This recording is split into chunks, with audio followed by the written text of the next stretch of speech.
Okay. I was hoping more people would show up. But just talk to you guys today. I think you guys are working on that first assignment, right? And so if you have any questions, then I'll just be in my office all day after this. So if you have any questions about it, you can stop by. Yeah. All right. I think we'll just jump right into it. 4.2, we started last day. Choosing predictors continued. Last day, right, we talked about backward elimination, right, starting with a full one and slowly eliminating all the insignificant terms, or forward selection, right, starting with nothing and then adding as we get increase in or decrease in correlation, right, picking the one with the highest correlation and putting it in, and then picking the next highest one with correlation, and so on and so forth. Or stepwise regression, where we start with forward selection, and then at every addition, we look back and say, okay, are there any that are insignificant? If so, then I'm going to remove it, right? All three of those give you slightly different models, right, for the same data. And so then once you have those three, right, then you can look and you can compare R-squareds, you can compare residuals, you can compare the models, right? There's also something, so here's kind of the new stuff, called the best subsets. And so we can consider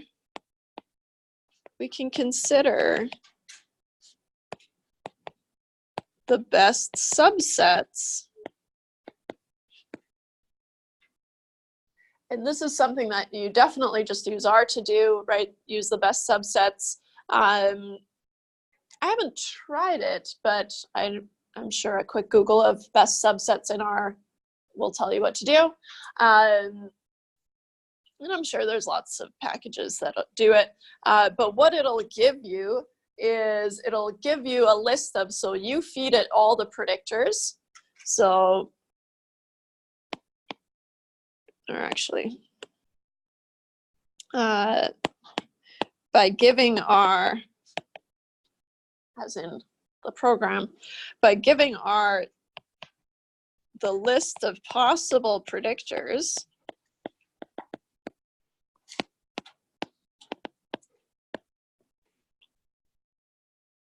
and it will identify the best subsets of predictors. And it will identify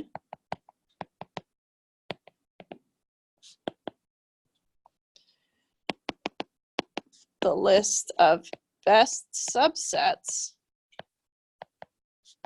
of predictors.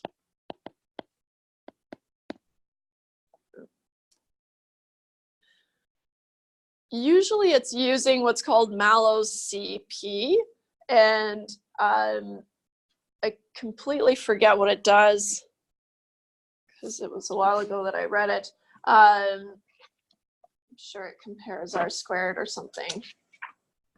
But Mallow's CP is where I kind of did it in a different order.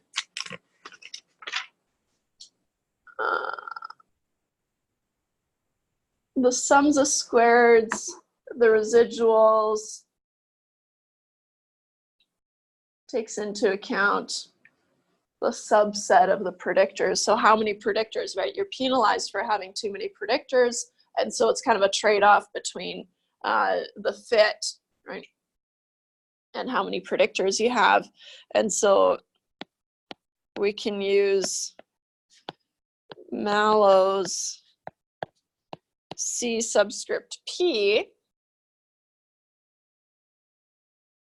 to identify the best subsets,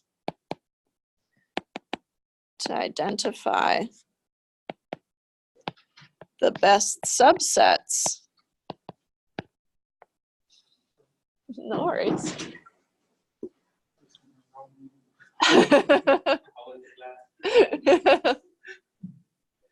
Starts with philosophy.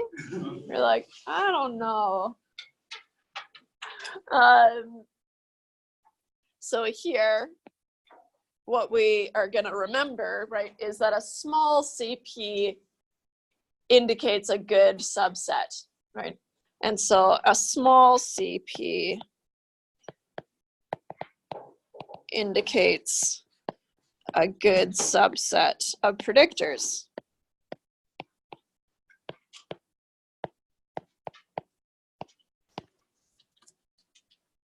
And this is where I wanted to go and steal some output.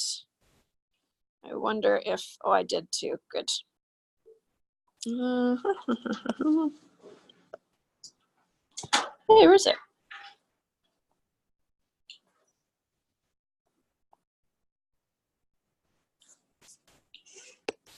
I've even got a note to myself. How organized was I? Right. So here, if you've got something like this, okay, if we've got, so this model, I can't remember, it was like GPA or something like that. It doesn't actually matter. Here, we've got all these predictors. So we've got 1, 2, 3, 4, 5, 6, 7, 8, 9 possible predictors in our data set, right? And so if we're only including one predictor, the one predictor that we should use is this guy, right? Is that a question hand or a stretch hand? Just a morning hand. And so, or another one, if we just want to have one, is the HU, but we can compare the R-squareds and R-squareds adjusted for each of those, right? And then this CP, right? Yeah. The R-squared is between 0 and 1. I think it's giving a percentage. Yeah. But good catch. I'm just, I guess my mind just assumed I didn't even catch it actually.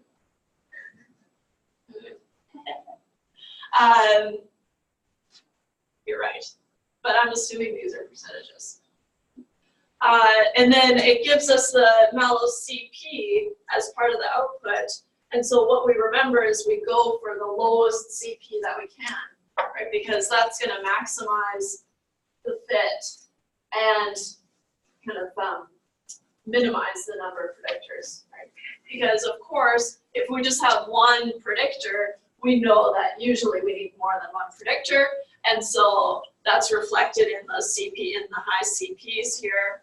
And then, so it is kind of decreasing as we get to the middle here, but then it starts to increase again.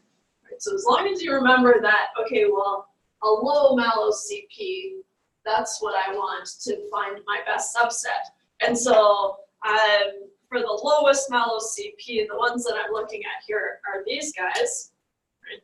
And they've got kind of comparable R-squareds. Doesn't really matter if you're looking at the R-squareds or the adjusted R-squareds. And so either one of these are going to be kind of equivalent. Right?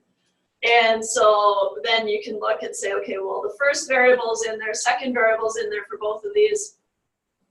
The whatever, 1, 2, 3, 4, fifth variable's in there.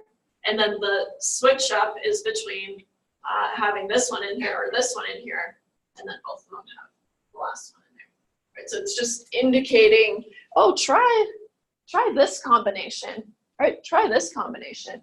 And so it's just another alternative to using, backward elimination or stepwise regression or something like that. Here's just another option of, oh, well, try these possible predictors.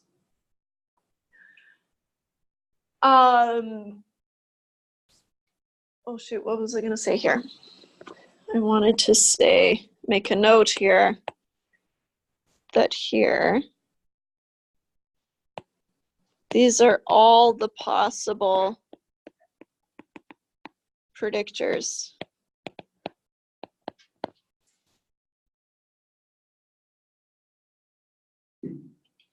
And then here, look for lowest CP. Right. Or roughly, if there are some that are close, right? So 3.9, I don't know, it's kind of close to 4.8, so you could consider those. One thing that you'd want to keep in mind is, let's say that, I don't know, that this, well, not that one, maybe the SS variable, for example, I don't know what it is, it doesn't matter. Maybe this one costs a lot to collect, right? Maybe then you don't want to have that in your model in case you have to recollect the data, right? And so, so then you might want to pick the best subset that doesn't have that thing in there, right? So it's all about, okay, well, knowing if I have to collect more data, right? Then you kind of avoid it if it's expensive, yeah. Yeah. Would you consider it one at a time? I mean, because there. Oh, like the mallow CP? Yeah. Yeah, we can compare like this one and this one have the lowest, right? And so you could build both of those models and do more analyses on them. So this really is only meant to give you kind of an overview of, okay, well, it doesn't look like this variable here is very useful, right? SAT, M, whatever that is.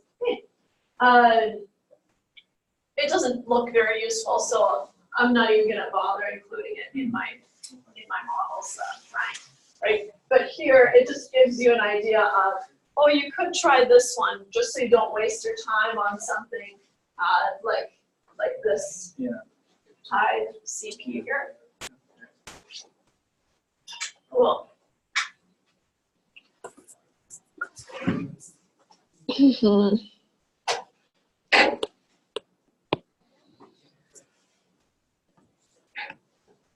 Mallow CP is one of those things. Another thing that we could look for, it's the AIC or the BIC, and so, but they all do the same thing, and we're always just looking for low values of it. And so,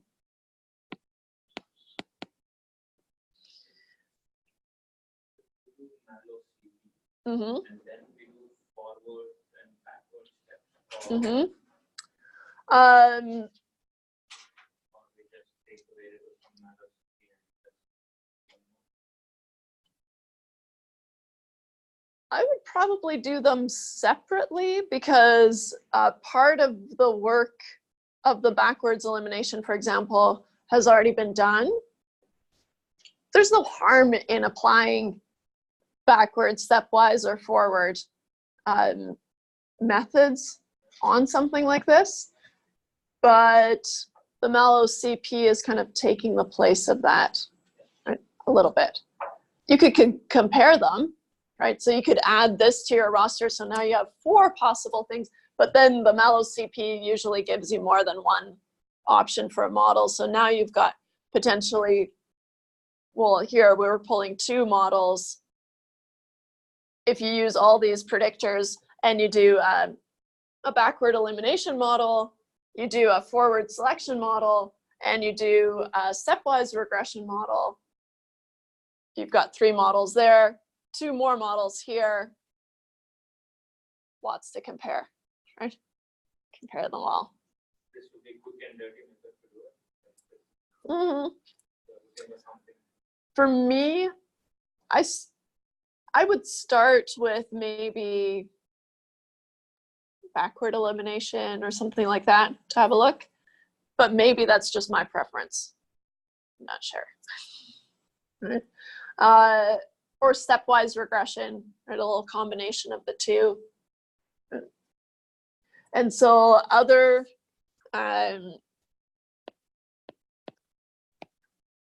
subset kind of, usually we call them information information criterion.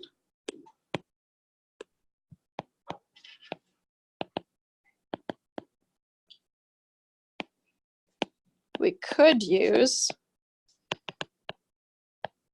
include the AIC, which is a K-keys information criterion.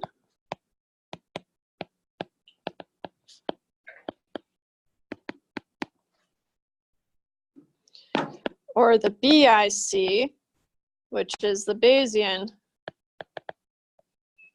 information criterion.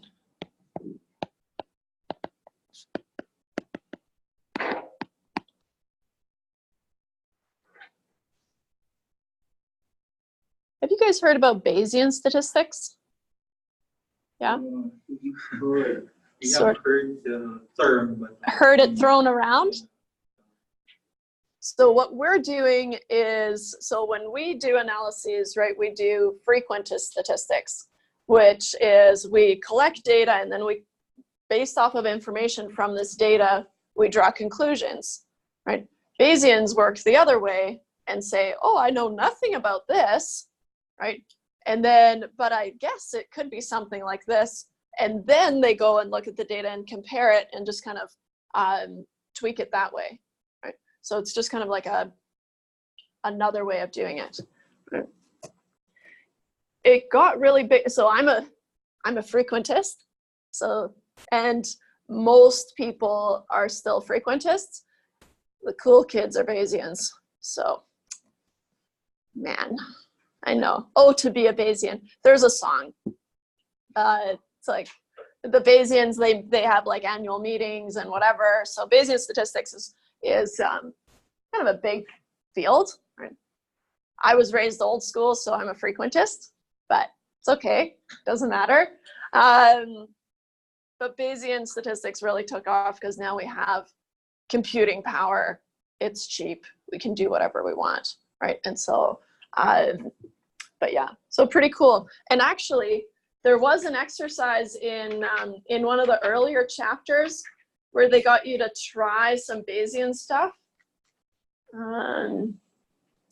Yeah, in chapter 2, the very last problem, 2.62, has, because there's an R package called Bayesian First Aid. So it just kind of tells you how to use it. And I don't know, it's kind of fun. So anyways, that's neither here nor there. That's just me sidetracking. So just like Mallow's CP, right? AIC, BICs, it does not matter which ones we use. They're all information criterion, just like it doesn't matter if we use backward elimination or forward selection or stepwise regression, right? We're gonna land at slightly different models, right? But here we're just introducing all these things that we could look at. Okay? And so just like Mallow's CP,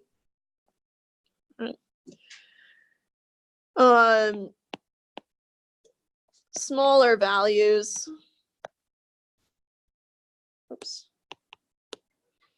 smaller values of AIC or BIC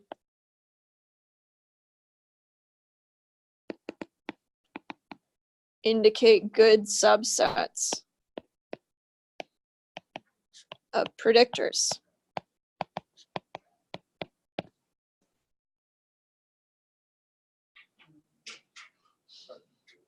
I'm not sure. How do you generate those numbers?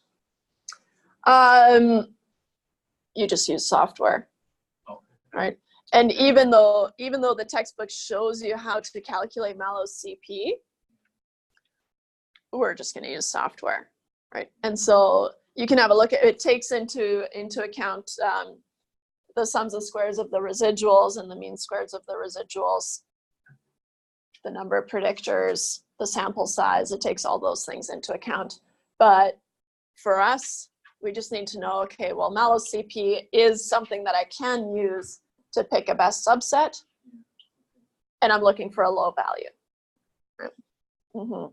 But So- that it doesn't necessarily mean that the subset given by Malo CP would be the same as the AIC and PIC. That's right. So, and usually they would be slightly different, because how I always think about it is, well, that's 3 PhDs, right? Yeah. So you can't just do something that does the exact same thing. It has to be slightly different, right? But also still good, right? And so, so here, people got together and they're like, how about we do this instead, right? Slight tweak, right? But it does basically the same thing, right? And so all of these you can generate in R, right? And just kind of, now we just need to use them, right? But they'll take into account, right, the residuals, the number of predictors, the number, the sample size, right? They'll all kind of take those things into account. So that's the idea. So basically what you're saying is either you use one which you think best, or Yeah.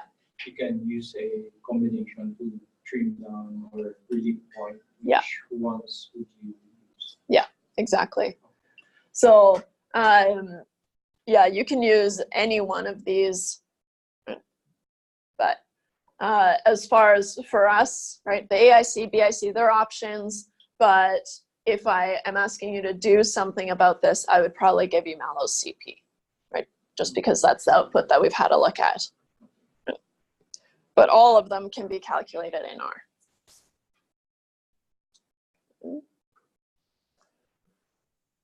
Okay.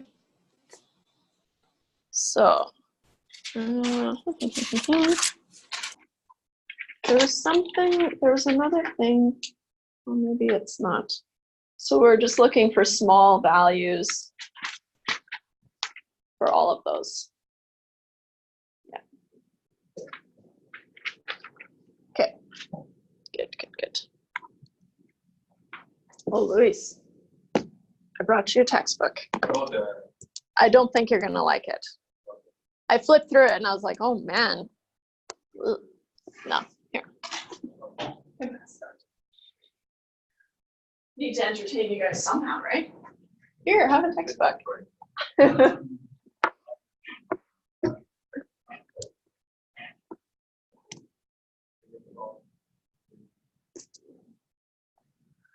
So that's why I thought maybe it's not what you wanted. No.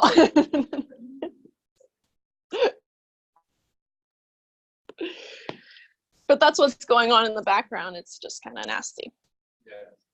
Yeah. So for us, right, this is an applied course. And so we're just looking at output, knowing what to do with it. We don't need to know what's happening in the background. Yeah. Mm-hmm. So, but R just does all that for us, right? So.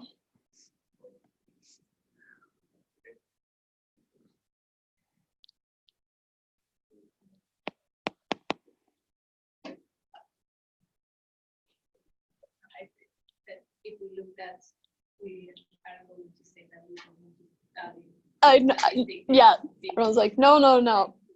And maybe this is a good move for me, because now you'll appreciate that we don't actually have to do it all. Right? So pass it around. Yeah. I thought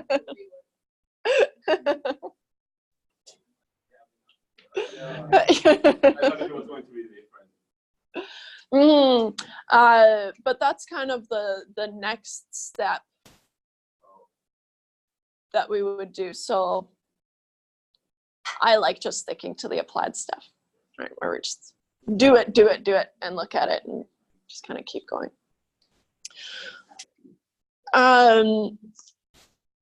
Okay, the next section in chapter 4, remember, it's just kind of like blurting all these things that we can do, that we can look out for, that we can use when we're building models. And so the next thing that we could do, no? No takers, huh? Okay. That's good, because I've forgotten it all already anyways. I guess it was a few years ago, so. But the next thing we can do is called cross-validation.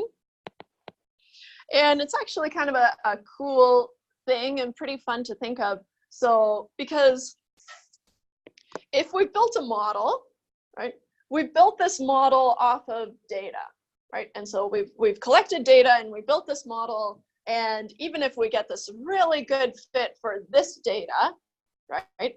If I collect another set of data and I use my model, I understand that my model won't be as good, right? My model was built off of the original data. And so now when I apply it to new data, it's not going to be as good. We understand that.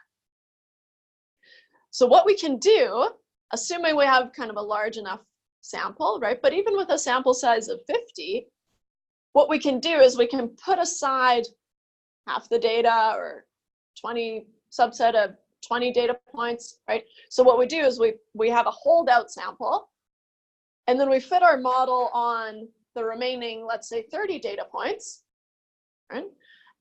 So we build our model, right? Using all these techniques, right? What are my best predictors? What's going on in here? What's going to minimize my residuals? What gives me a higher R squared, right? Looking for all these things. And so I build my model off of this subset, right? That's my training subset. And so I train my model on this data here. And then to test it, I apply it to my holdout sample. And so now I know that my model isn't going to be as good on my holdout sample, but I'm hoping that it does an okay job, right? And so if we're thinking about something simple like the R squared, right? I know my R squared is going to be higher on my training sample, but I'm actually hoping for kind of a high R squared on my holdout sample as well, right? Because so now I can calculate things like the residuals from this new model, right? And have a look at, okay, well, am I able to model this data that wasn't included when I built my model, right? So that's kind of a fun technique, and it's just kind of best practice, right? If we're building this data, this model, sorry. We don't really build data, do we? No. So cross-validation, to test how good, and I'm sure you've heard the term goodness of fit, and I know it sounds silly, right? But goodness of fit is a term that we use. And so it's just how good our model is at fitting the data, right? So to test how good our model is,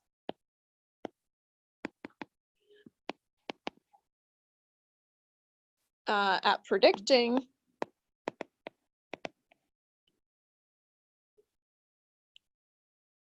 I should add in a response.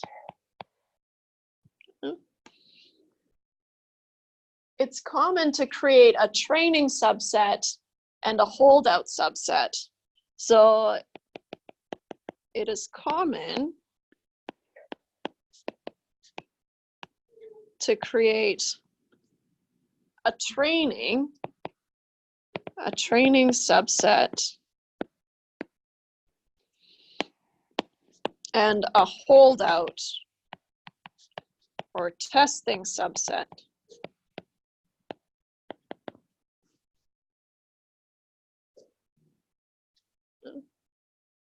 I like calling it a holdout sound because I'm holding it back. Right? Build my model, do all my work, blah, blah, blah. And then I go put it to my testing subset or my holdout subset. And that's the whole idea. And then we can kind of know, okay, well, how well did it perform on this foreign data, let's call it. If it doesn't do a very good job, then my model's not very good. Hopefully it does a reasonable job. And so for the steps, step one is to build the model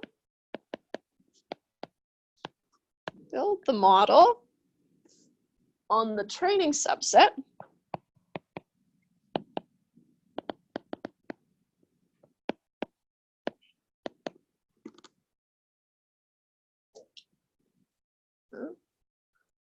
And this is where you can use all those techniques that we talked about, right? How do we build this model? Well, that's its own thing, right? How do we determine what a good model is? And maybe you want to have a couple of models up your sleeve, right? Not just the one that you're putting all your eggs in one basket, right? Maybe a slightly lesser model, right, on your training sample, maybe it does a reasonably good job, right? Maybe it transfers better than a really, really good model on your training one. Maybe it doesn't transfer as well to your holdout sample, right? So maybe have a few up your sleeve. So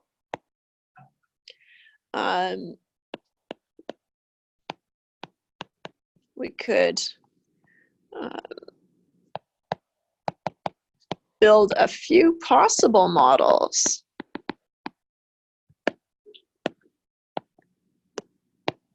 Right. And then the second step is to apply the models, potentially more than one. Apply the models, potentially, to the testing subset. To the testing subset.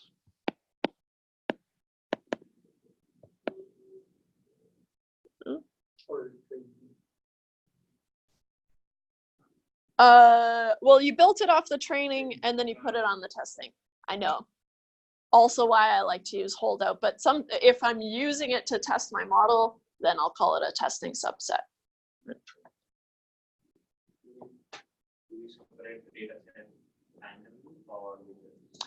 Yeah. Some sort of random selection should be used, right? I would say the easiest form of randomly selecting data, right, is you can use a random number generator. And so just give every data point in your data set just a random number, sort them, pull out the smallest 20 or largest whatever, right? So usually that's how we do random selections, right?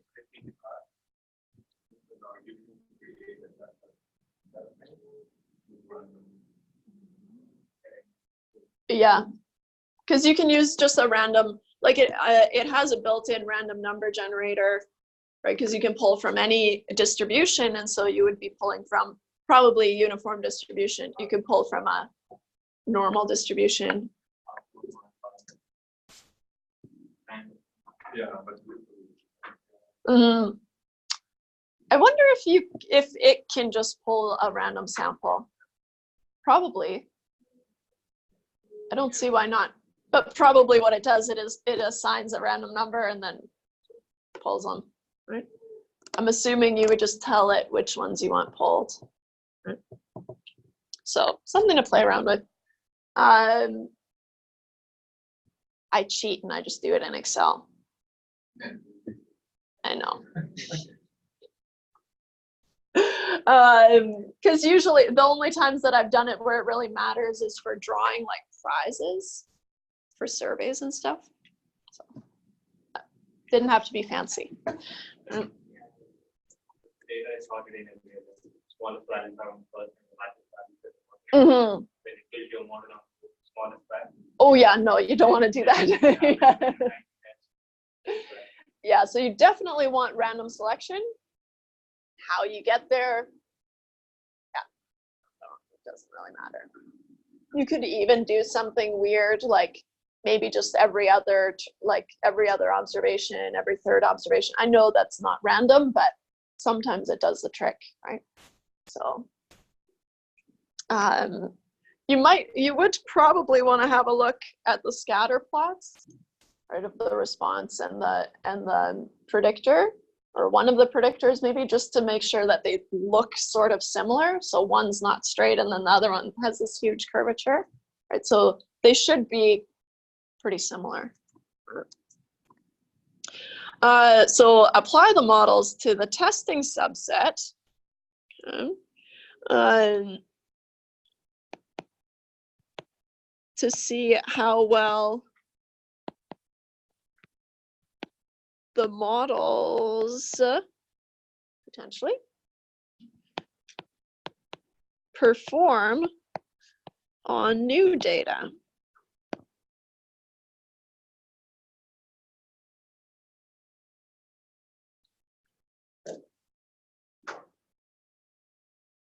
Have you guys looked into that Netflix competition? I don't know if it's still going on, where if you improve their kind of their algorithm by some amount, I think you win $1 million or something. They give you so they basically give you a data set that you can use for training, right? And then they apply it to a different data set, right? And so you would probably split that data into a training and a holdout sample, build your model, make sure it's good so you don't submit a weird model. And then, but yeah, so same kind of idea, right? They give you this training data, and then you show time, you apply it to this data set that they've got in mind. Okay. Same idea. I don't know if it's still going on. They might be tapped out. Maybe they don't care to improve their algorithm anymore. Anyways. So now we're seeing how they perform. And so we look at, so the thing that we're concerned about, right, is the correlation between the predicted values and the actual values. And so here, the correlation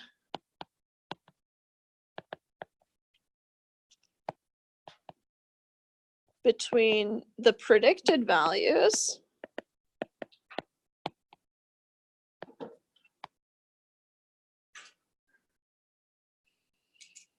right, using that model, of course, kind of implied, and the actual values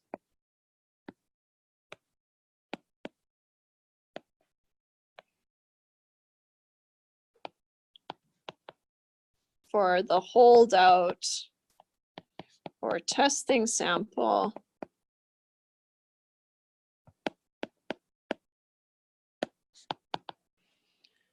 is called the cross-validation correlation. Is called the cross-validation correlation.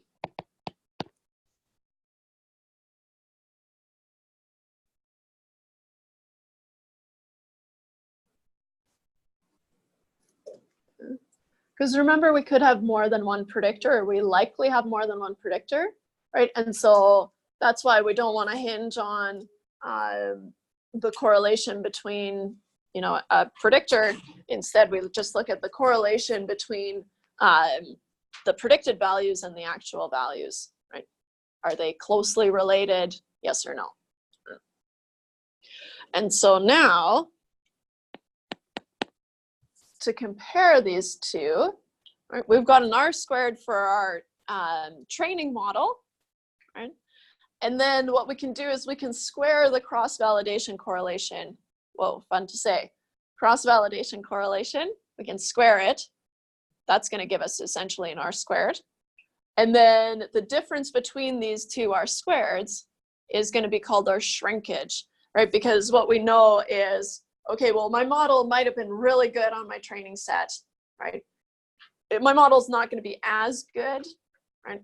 So the shrinkage in R-squared essentially, right, tells me, okay, well, what's the difference between these two models, right? And so the difference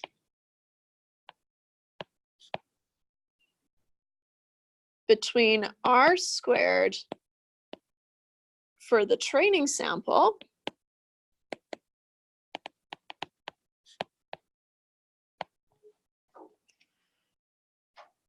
and the square of the correlation or the cross-validation,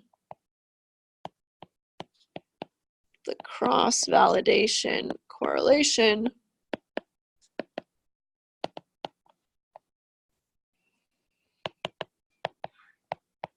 is known as the shrinkage.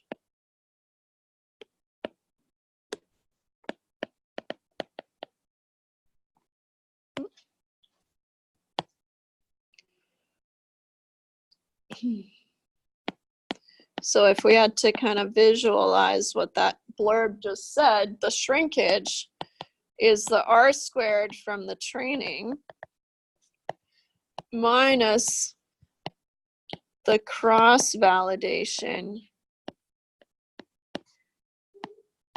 correlation squared. And what is the or acceptable? Is there an acceptable Oh, I don't know. I don't think so. I think it's just a matter of fact thing, right? The shrinkage here was this. But remember that you're talking about R squared, so it just depends on what you think is acceptable, I think. I don't remember seeing anything or thinking about some sort of threshold. It's more a matter of reporting it and saying, oh, the shrinkage was, 15%. If my training R squared was really high, maybe a shrinkage of 15% is okay still. It kind of depends on if you started with, if your training R squared was 20%, then a shrinkage of 15% would be really bad, right? Then your model's just not doing anything, right? So I would say, or I would argue that it depends on your R squared for your training model, right? Because if it started really high, then you can handle a bit more shrinkage than if you had kind of a lower R squared to begin with. Right? So, yeah, I don't know. I'd have to Google it, see if there's any threshold for shrinkage. But I think it just depends on what you started with.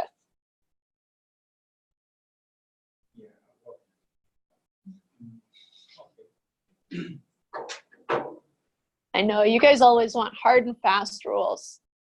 No, If it's this, you do this. If it's this, you do this. I wanted to conclude on something, right? If I, as what you said, if I started with R squared of, let's say, 20% and my cross validation is just like 10%, so it's a 10% difference. It's basically 50% reduction, right? Yeah. So that's very. So yeah, so that's where you have to kind of step in and be like, I'm okay with that, or I'm not okay with that. Yeah. Right. What's my basis of being okay? It's a feeling. Yeah, I know. Yeah, it's like checking your pulse. Does it feel okay? Right. And I know, but you want low shrinkage, right? Yeah. The lower, the better, of course. But as far as kind of thresholds, I don't know if there are any. Like a lot of things, you would just have to argue your way to it being okay, or saying, no, that's not good, I'm going to start over. But,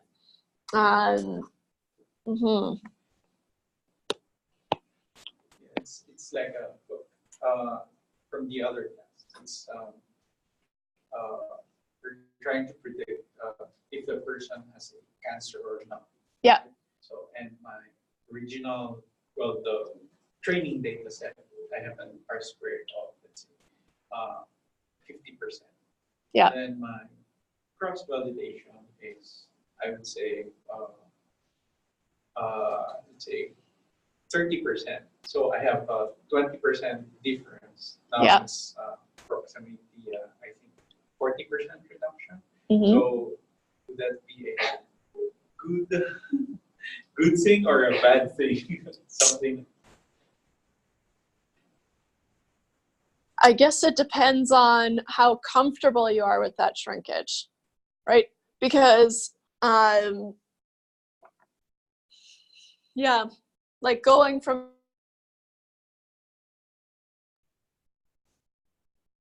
50, I think is pretty good. 30, I don't think is that good, but it's to be expected because I'm using it on a different, right? So our R² thresholds are based off of just having all our data in there, and we're just looking at our data. So now we need to allow for lower R² because we're applying it to new data, right? And so kind of in our minds, maybe 30% on new data, right? Maybe that's okay compared to 50%. So if you were okay with 50% R² on your training data, right? You can't expect 50% on your new data, right? Especially depending on the variability in your new data, right? Maybe you're okay with 30%, and so then you're okay with a shrinkage of 20%. It depends on the data too, right? Like I said, if you're expecting a lot of variability in there, then your R² will just, in both cases, will just be low, right? Because it's hard to capture all that activity, right? So I don't have a rule. Basically saying it's there's no right or wrong answer.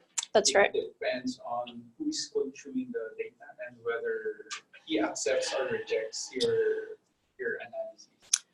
Yeah. So like a lot of things, we end up just arguing.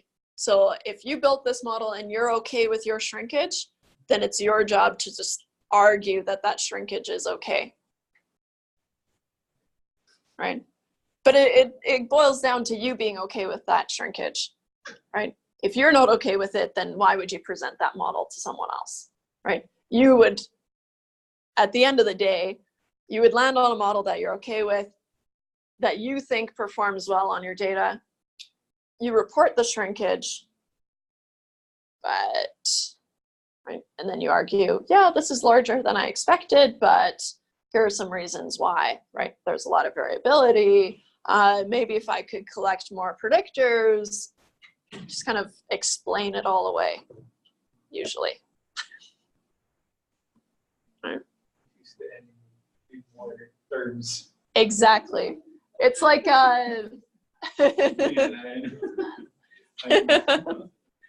it's like my coworker used to say. So he's Chinese, and he would always say, if you can't convince them, confuse them. Yeah. Right?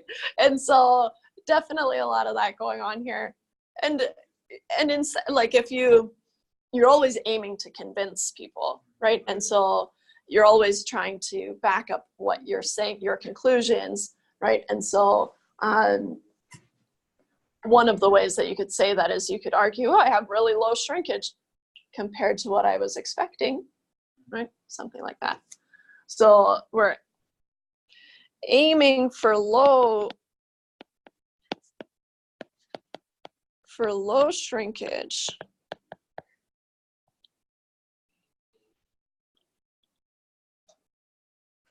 But also, let's call this the CV correlation squared, will always be lower than, oops, this up, than the R² for the training. Should I be suspicious if my cross-validation squared is greater than my training R²? Yes, it could happen, but that would be by fluke. And what I would do is I would probably select another subset. Yeah, essentially redo it, right? Build a, or even if you just pull another training subset, and this is just to like do a little CPR on your model, right? If you face that and you're like, I actually have a negative shrinkage, weird, right? I would probably just put all the data back in, pull out another subset, apply my model, and see what the shrinkage is then, right? Because maybe the holdout sample wasn't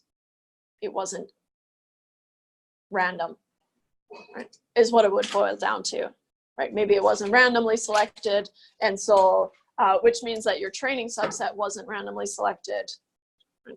But I would say if you're doing random selection for both your subsets, there's no reason to think that your cross-validation correlation squared would be higher.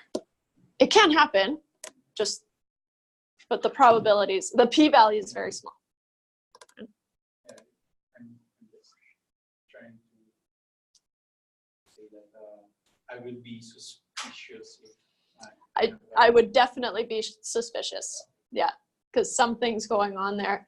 The only time that I can think of it kind of reasonably happening is if my holdout sample is a lot larger than my training sample. Maybe.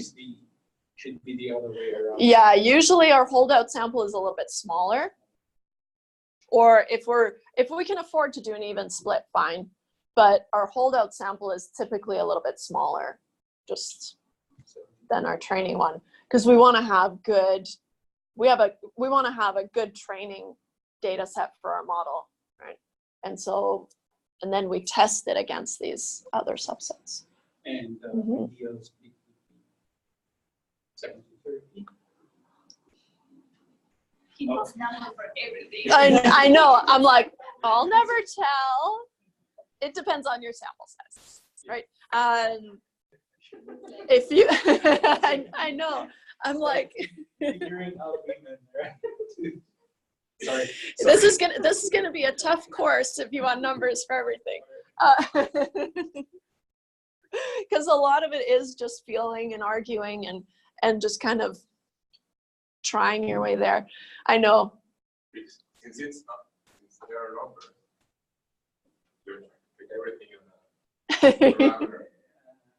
Yeah. Easy, no problem, but it's the interpretation. Yeah. That's No, But I think if you want to have a personal rule of thumb, 70-30 sounds good. Yeah. 60-40 sounds good. well, right. what I'm trying to arrive at is, since I am new and I don't have any idea of this, I wanted a baseline Something. where I can start on. Yeah. And seems to be a good practice. And Yeah. so that when I go to the real world, I can say, You can say, oh, yeah, this is the reason I did. Yeah. And I'm sure there's papers out there for kind of the ideal split. But it's just going to boil down to kind of how many data points you have, how many can you afford to use for your training, and how many do you want to have for your testing. There's another thing I wanted to say here. Oh yeah, if you have a lot of data, you could easily have 2 testing subsets, right? And then you could look at those 2 testing subsets. I would only do that if I had a lot of data, right? Then I could make 2 testing subsets and make sure that it's just consistently performing the way I want it to, right? Because that's the whole idea about building these models, is that it's consistently predicting pretty well, right? So, yeah, just depends on I guess it boils down to your sample size, right? Yeah. Because if I have a sample size of 30, for example, right, I wouldn't want to use less than 20 in my training sample, and then I only have 10 for my testing. But if I've got 100, yeah, sure, then I can kind of do a bigger split, right? 70-30, that kind of thing.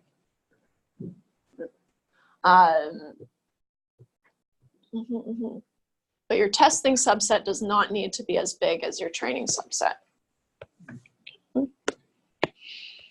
I'll put that on here for the record. The training subset. Yeah, you're like, from February 5th, 2020, she said the training subset does not need to be as large. I flubbed it. The testing subset. Yeah. There, never happened. Your boss won't know the difference. A year from now, when they start you off with, oh, do this cross-validation, will ya? No, it's not gonna happen. But the testing subset does not need to be as large as the training subset.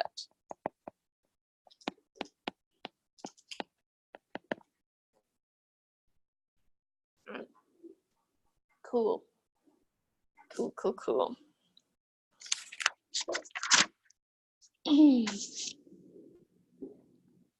Any questions about that? So that's the idea of cross-validation, right? Where we pull out a little subset, test it, and move on. That's after we've decided on a model. Okay. No more questions? Okay. 70-30. Moving on. No. Definitely. Yeah. So you could, if you have the patience, you could incorporate it into your model testing, right? To figure out which model to land on. Oh, this one performed better on my holdout sample, right? I wouldn't do it for all of my models. Like I said, I might get a handful of potential players and then put them on. Right? Okay. So section 4.4, chapter 4 is so weird. It's like all these different concepts at you at once. Is on identifying unusual points in regression. Identifying unusual points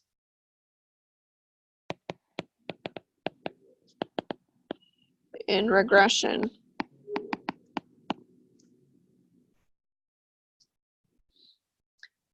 We've already seen outliers. I'm sure you guys did the 1.5 IQR rule way back when you fit a box plot, right? It identifies any outliers using this rule, the 1.5 IQR rule. And so that's how we're able to say, oh, I have this many outliers because of this. And so in regression, right, now we've got the X and the Y axis. So we could have outliers in the X direction, we could have outliers in the Y direction.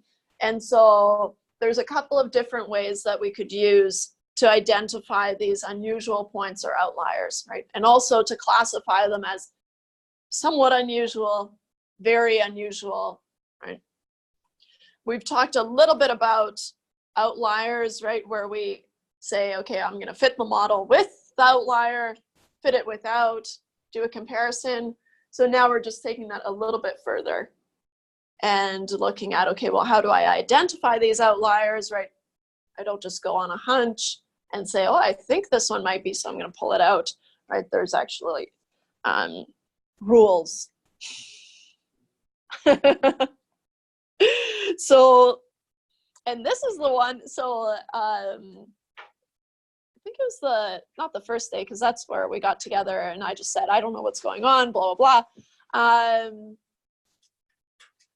But on the first day that we actually talked about stuff, right, we talked about outliers and I said, okay, well, there can be influential outliers or there can be leveraged outliers. And so here, but I couldn't find it in the textbook. Turns out it was in the other textbook that I was reading. So anyways, but leverage, we're gonna talk about, wait, we're going to talk about it now. So leverage is, so any points that are far out in the x direction, right? And how we measure if they're far out is from the mean of the x's, right? So the mean of the predictors, or the predictor, typically. So points far away from x bar, right, which is the mean of the predictor,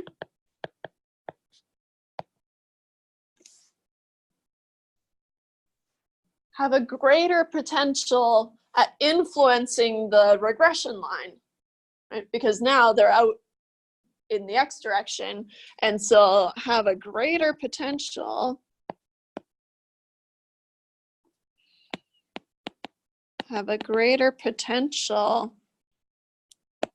to influence the slope of a fitted regression line. The slope of a fitted regression line.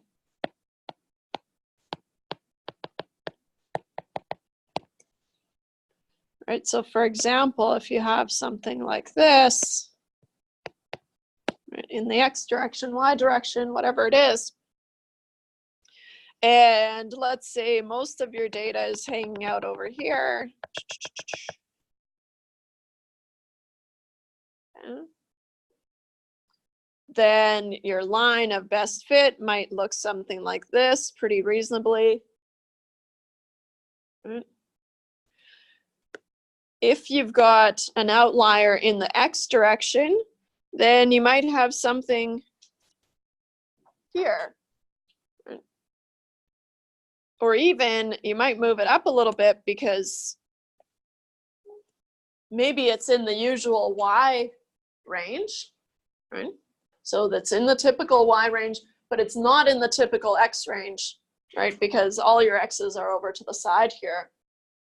So now, if you fit this line, it could potentially look something like this, right? And so now you've got this leverage point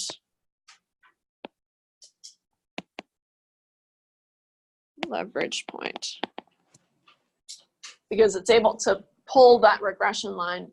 And that's what we were testing, right? We were testing if there was leverage, even though we didn't call it that, when we were pulling out the outlier, fitting the line, right? Putting it back in, fitting the line, and comparing the fits, right? And so now we're not going to calculate the leverage, but we will talk about the leverage, and we will use R to calculate the leverage. So we use R to calculate the leverage for each data point, right? So it'll do it for each data point, but typically it just presents, here are some of the suspects, right? So things that R identifies as being a concern, right? So we use R to calculate the leverage for each data point.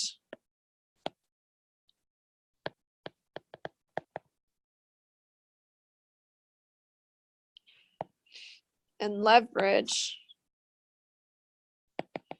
is denoted by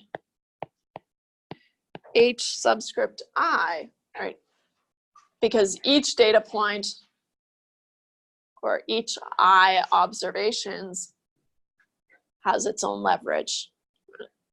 If things are hanging around with other data points here, right? This leverage, this HI would be quite low, and then this leverage would be quite high, right? So each data point has its own leverage, but usually only the ones that are high are presented, or we'll see a plot, which I think you guys have seen already when you use that plot model.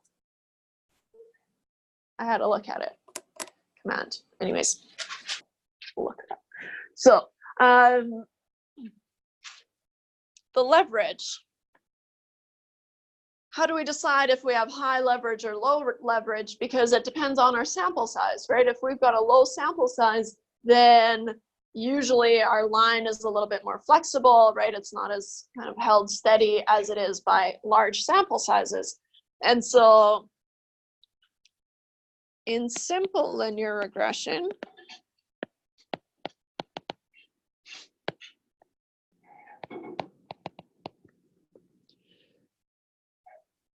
we say that an HI that's larger than 4 over n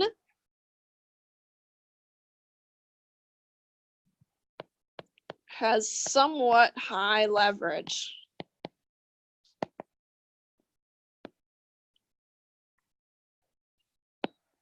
And an HI greater than 6 over n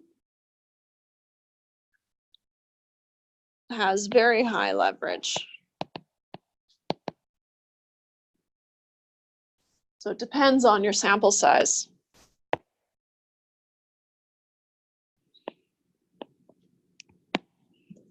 Means it falls on that category.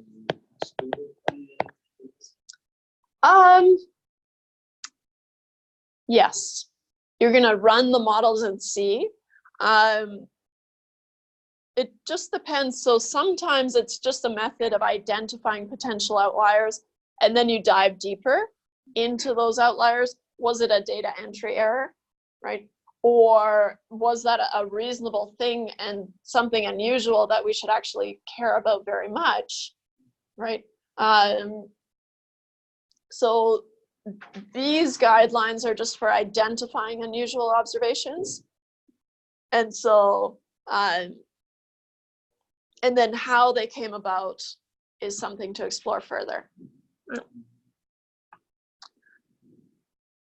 In multiple linear regression, gets a little bit more complicated because it takes into account the number of predictors, but, oops.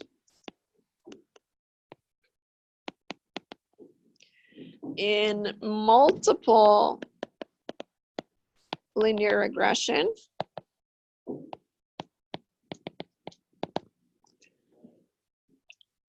with K predictors, I'll say.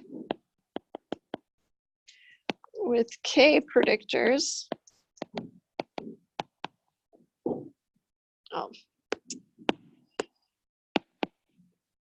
usually I do a little cute K.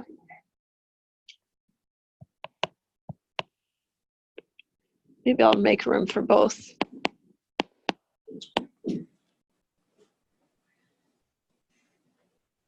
The one in the brackets is what I want to write and what I probably will write later on. But just so you know what's going on. Then, as a rule, if HI is greater than 2 times K plus 1 divided by N, again, it's going to be somewhat high leverage. Right, so moderately high or somewhat high leverage. And an HI greater than 3 times K plus 1 over N, again, is very high leverage.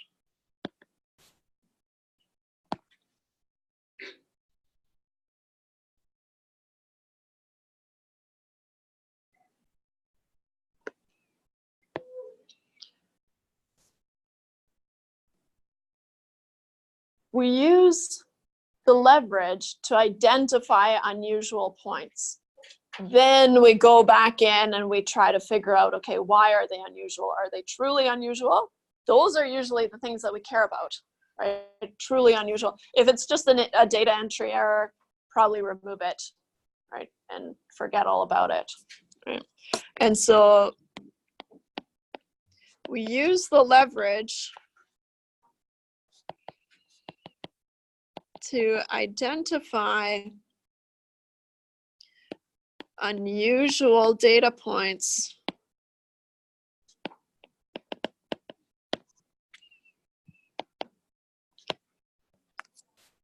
then we investigate if they're truly unusual, then we investigate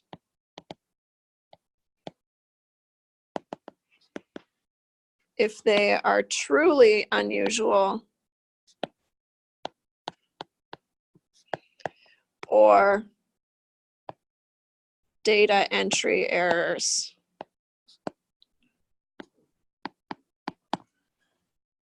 Right. From there, we can decide what to do.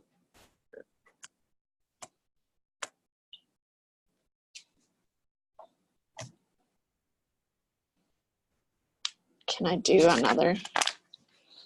I know it's 10:48. Oh, what happened here? No.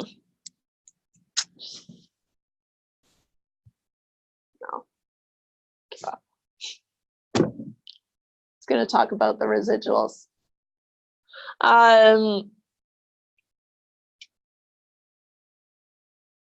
Okay. I do want to show you guys the plot that I was talking about. Blah, blah, blah, blah, blah. Where is it? Oh, come on. 4.3, great. 4.4. Where is that dang plot? Here.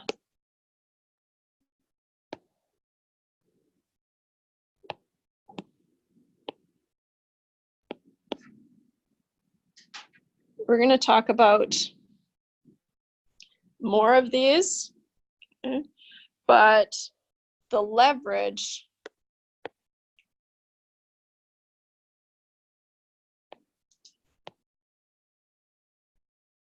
is going to be on the x-axis of these plots. So I think this plot is generated if you use that plot model command. Remember how you told me, asked me about it? You. It's just me and Manuel in here. But I think if you use the plot command on a model, it gives you all these different plots. And this, I'm pretty sure, is one of them. And so we're going to talk about, so here, these are the leverage cutoffs. So any values beyond these cutoffs, here is somewhat high leverage, very high leverage. Right, there's seems to be a few points that have very high leverage here. Next day, we'll talk about, here are the residuals, more than 2 standard deviations away, more than 3 standard deviations away for the residuals, pretty reasonable stuff. And then we combine them and talk about Cook's distance, or Cook's D, which combines leverage and the residuals. Is that the one? Have you seen it? Yeah. Yeah, so we are going to break it down, but we'll start with these ones. And this one is somewhat high leverage. And this one is very high leverage.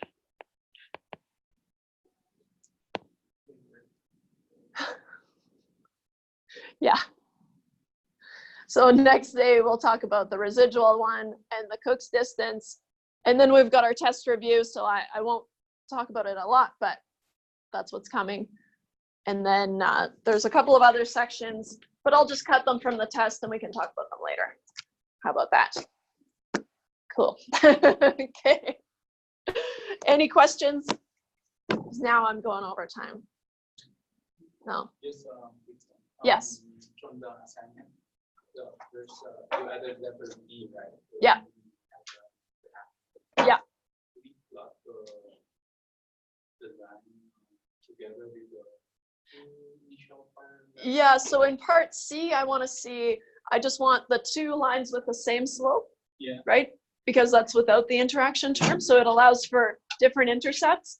But then with the interaction term, you're going to allow for different slopes as well as different intercepts. Yeah. Actually, it changed the intercepts. Plus, it added one of the line. Let's have a look at that. I don't know if you guys have time, but like I said, I'm in my office now for the rest of the day, so, well, more or less. But yeah, you can have a look.